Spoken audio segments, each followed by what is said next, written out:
They call the Sun Belt the Fun Belt. Some people say it's because it's an especially jovial conference, and some say it's because it rhymes, but we will never know for sure. Anyway, here are the Sun Belt basketball arenas.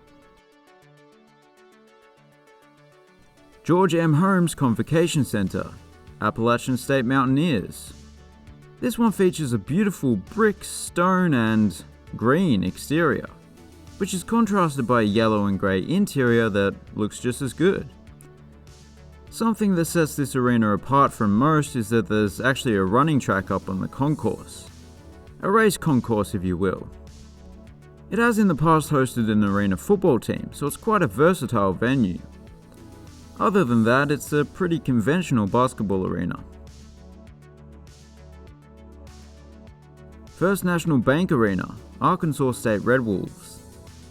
This one has an exterior that suits that name. Quite bankish. One cannot secure a home loan from within, however.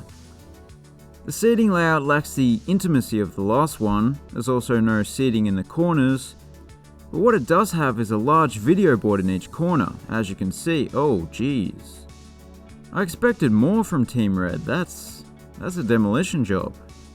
They just haven't been themselves since Ron Burgundy took over. HTC Center, Coastal Carolina Chanticleers. In case you were wondering, yes, Chanticleers is French for Santa Claus. It is the smallest venue in the conference, but by no means the worst. I often talk about my love of purple seats, but I think teal looks even better. You just don't see it very often. I'm actually kinda surprised that the court isn't teal as well, considering what their football stadium looks like. That would just be teal overkill though. Hanner Fieldhouse, Georgia Southern Eagles. They are actually building a completely new arena for the Eagles, to be completed in a couple of years' time.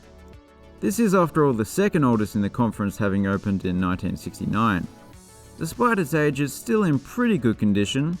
It's also quite compact with steep seating, and I always like to see those suspended Spider-Man web backboards, as they are officially called. GSU Convocation Center, Georgia State Panthers. This place opened just a month ago, which is not all that surprising when you look at that cutting-edge metallic exterior. However, I think the interior is even more impressive. It has double the capacity of their previous venue, that parquet court looks great, and the sizable windows offer a bit of a downtown view to the north. You can't see it from this angle, you're gonna just have to trust me on that. Yeah, there's not much more you could ask from a basketball venue. Atlantic Union Bank Center, James Madison Dukes. Having opened in 2020, this place enjoyed the title of the newest venue in the conference for just 2 years. And those years were 2020 and 2021. Not a great period for spectators. The layout is quite similar to the last one in that it's double tiered on all but one side. But what is a little unusual is that one single tiered side is along the sideline. It looks stunning. Also, there's more inchage of video board than any other venue in the conference, including the most impressive center hung video board.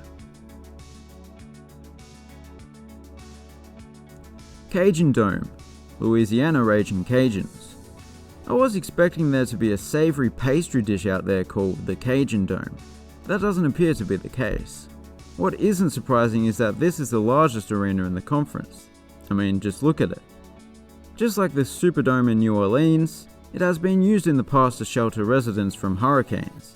So they certainly love their domes in Louisiana. I guess they like their nature as well because the court depicts Lafayette's Cypress Lake. Unlike most domes, the interior layout is actually unique. There's a lot going on, quite like it. Fant Ewing Coliseum, ULM Warhawks. As far as I can tell, that name has nothing to do with Patrick Ewing, unless he lived a double life as a newspaper tycoon. You could say this is just a less impressive version of their Louisiana counterparts arena. It's kinda true. The very simple exterior is matched with an equally simple interior. That is like most of these old school domes, but it looks alright, especially like the colour scheme.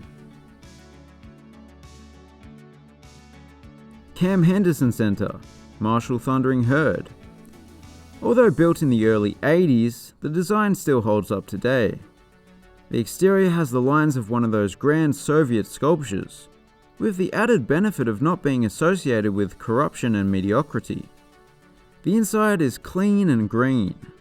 One interesting little tidbit is that the lower tiers of seating along the sidelines were actually initially retractable, but due to structural issues, they are now locked in place. Perhaps they did actually outsource the design to the Soviet Union. Chartway Center, Old Dominion Monarchs. Thankfully, the CH in Chartway is not pronounced the Chanticleer way. The good thing about this place is that once you're done looking at the glazed facade, you can head inside and grab yourself a glazed donut, because there's a fully fledged Starbucks within the arena. Personally, I can never support Starbucks after I found out that they ripped off China's very own Buckstar coffee. Plagiarism aside, this is a top-notch modern venue. Mitchell Center, South Alabama Jaguars. I think there may have been some crossed wires between the school and the architect here. What I reckon has happened is the school has asked for an arena made of brick, the architects thought they wanted an arena in the shape of a brick, and they've ended up with both. The interior is a lot more desirable. The double-tiered seating is steep and compact, putting spectators right on top of the court. Oh, and there's a big globe in the lobby. Reed Green Coliseum, Southern Mississippi Golden Eagles. In some ways this venue is distinct from the rest. It's slightly sunken exterior for one. But in some ways it's the same as Fant Ewing, with its rounded single-tiered seating bowl. It is actually the oldest venue in the conference, but renovations in recent years have kept it in decent condition. And I believe they have looked into a more transformative renovation to convert it into a modern style venue. But I'm not sure if that's still on the cards or not. Strahan Arena, Texas State Robert Cats. This one is an exterior that is very fitting for a place like San Marcos. I mean, I don't know much about San Marcos, nothing at all really, but it just has a San Marcos vibe to it, you know? Despite being renovated a few years back to the tune of 674 million Swedish krona, it still has a bit of an old school look to it, most notably the court itself, but with the addition of modern amenities here and there, most notably the video board. Trojan Arena, Troy Trojans. Although it's modest in terms of its capacity, Trojan Arena certainly has one of the more grandiose exteriors. I suppose when your school is called Troy, there's an inclination to be bold and live up to the name of something so ancient and famous. Great actor. On the inside we don't see any ancient Greek soldiers, but an elegant single-tiered layout, with a very visually appealing colour scheme. While there's no centre-hung video board, there is a sizable screen at each end, more akin to a football stadium. So, there you have it. Fun belt indeed. If you enjoyed the video, please consider subscribing. Thanks for watching, have a good one.